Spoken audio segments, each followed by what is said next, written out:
किसान साथियों राम राम।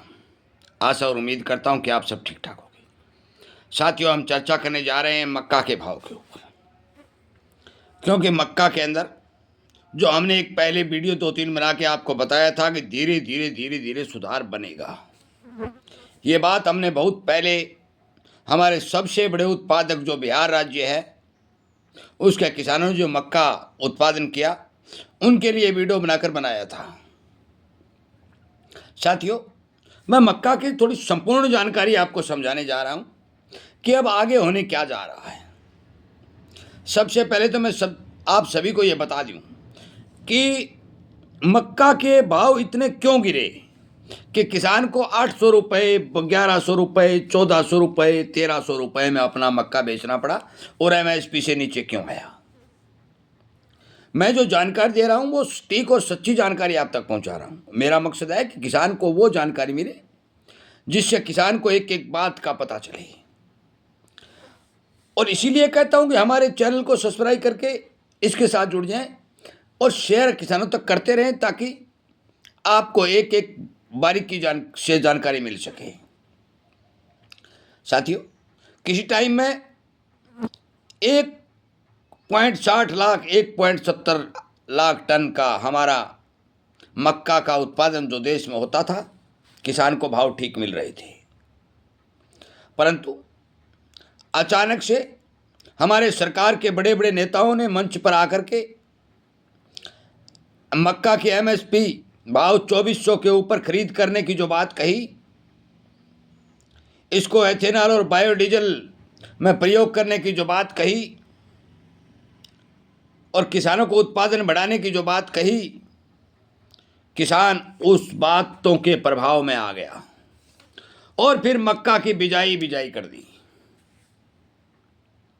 और उत्पादन हो गया 4 लाख और 5 लाख टन के बीच। अब इतने भारी भरकम उत्पादन के ऊपर यदि भाव सरकार एमएसपी पर खरीद करने का काम करती तो किसान को फायदा होता, परंतु जो ही बाजार में फसल आने की दशा हुआ, सरकार ने अपने हाथ पीछे खींच लिए और पीछे खींचते ही ग्राहकी बंद हो गई, एक्सपोर्ट थम गया और किसान को भारी भरकम नुकसान हुआ। उस टाइम हमने एक वीडियो बना के आपको कहा था, साथियों अभी नुकसान हो रहा है परंतु धीरे धीरे मक्का की डिमांड निकल के आएगी, आपको थोड़ा फायदा होगा। सरकार ने जो किसानों को धोखा दिया और किसानों को भाव के मामले में अच्छा नुकसान पहुंचाया, हम उसकी पूर्ति तो नहीं कर सकते, परंतु हम फिर से हमारी आवाज को सरकार तक पहुंचा सकते हैं कि आपकी करनी और कथनी में अंतर है। एक आप राम राज की बात कर रहे हो, राम राज में ये बोला जाता था कि रघुकुल रीत सदा चली आई, प्राण जाए पर वचन ना जाए, परंतु सरकार श्री रामचंद्र का नाम लेकर तो जनता के बीच में नारे लगाती है परंतु उनके आदर्श और उनके वचन का पालन नहीं करती है, जिसके कारण मक्का के किसानों को नुकसान हुआ। अब इसमें क्या सुनेरिया बनने जा रहा है। साथियों, आप सभी को पता है कि ईरान, इजराइल और अमेरिका के झगड़े के कारण क्रूड ऑयल के दाम बढ़ चुके हैं और दुनिया के तमाम देश बायोडीजल, इथेनॉल बनाने की ओर ध्यान देने लग चुके हैं। हर देश ने अपने देश में इथेनॉल और बायोडीजल का उत्पादन बढ़ाने का काम शुरू कर दिया है। हमारे भारत में भी इसके उत्पादन को बढ़ाने की प्रक्रिया को चालू कर दिया गया है और जिस कारण मक्का की डिमांड धीरे धीरे बढ़ रही है।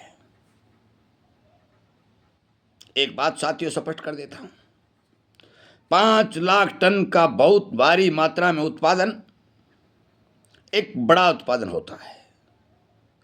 इसके चलते मैं ये नहीं कह सकता कि बम्पर भाव बनेंगे, बम्पर तेजी बनेगी, परंतु अब धीरे धीरे इसकी मांग में जो ही सुधार होगा 150 रुपए की बढ़त देखी जाएगी। हो सकता है कि भाव एमएसपी तक भी जाने का काम करें। एक बात और बता दूं जो इसके भाव को सहारा दे रही है, एल नीनो की स्थिति लगातार देखी जा रही है। हमारे तमाम विशेषज्ञ ये बात स्पष्ट कर चुके हैं कि भारत के अंदर बरसातें कम होगी और अनाज का उत्पादन घटेगा। साथियों, ये भी एक पॉजिटिव खबर है जो मक्का के भाव को सहारा दे रही है। मैं आपकी जानकारी के लिए बता दूं कि जो सूचनाएं हमारे पास आ रही हैं, उन सूचनाओं के आधार पर धीरे धीरे मक्का के भाव सुधरते हुए दिखाई देंगे। जो जो मॉनसून का सौंदर्य सामने आएगा, जो जो तेजी दिखाई देगी। मौके के ऊपर भारी भरकम तेजी के तो समाचार नहीं हैं, परंतु जिन किसान भाइयों के पास माल पड़ा है, जो होल्ड करके रखे हुए हैं, मैं उन सभी किसान साथियों से भी निवेदन प्रार्थना करना चाहता हूं कि आप अपना माल एक साथ बाजार में मत काटिए। धीरे धीरे धीरे धीरे अपना माल बाजार में काटिए ताकि आपको कई भाव मिलें और बाजार में अराइवलें लगातार घटती रहें। यदि बाजार में अराइवलें घटती रहेंगी तो फिर भाव आपको ठीक ठीक मिलते रहेंगे। आगे जो मक्का की बिजाई के बारे में जो रिपोर्टें आ रही हैं, वो बिजाई घटने की रिपोर्टें आ रही हैं। यदि बिजाई घटती है तो फिर मक्का एमएसपी से ऊपर जाएगा। बरसातें कम होती हैं, बिजाई घट जाती है, तो फिर मक्का मान के चलो कि एमएसपी से ऊपर जाएगा ही जाएगा। बिजाई घटने की जो समाचार हैं, बरसात किस एरिया में कितनी हुई है, ये सारी की सारी जानकारियां समय आने पर आपके सामने वीडियो के माध्यम से पहुंचा दी जाएंगी। हमारे चैनल को सब्सक्राइब करके जुड़े हुए किसानों को इन बातों की जानकारी मिलती रहेगी।